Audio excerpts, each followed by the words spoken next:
Hello বন্ধুরা, আমার সালাম নিন। আসসালামু আলাইকুম।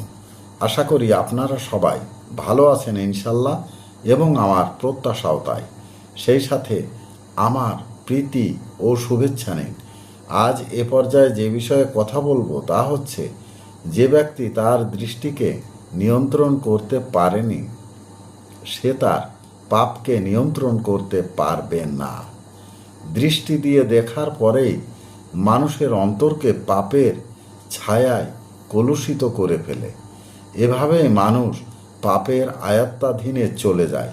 তাই মনে রাখবেন, দৃষ্টি নিয়ন্ত্রণ ব্যতি রেখে পাপ নিয়ন্ত্রণ অসম্ভব। এ পর্যায়ে এখানেই রাখছি। ততক্ষণ পর্যন্ত সবাই ভালো থাকুন, সুস্থ থাকুন এবং নিরাপদে থাকুন। শুভকামনা নিরন্তর সবার জন্য সব সময়। ধন্যবাদ ফেসবুক মেটা, ধন্যবাদ সকল বন্ধু সহ সবাইকে। আবার দেখা হবে অন্য কোনো ভিডিওতে। আল্লাহ হাফেজ।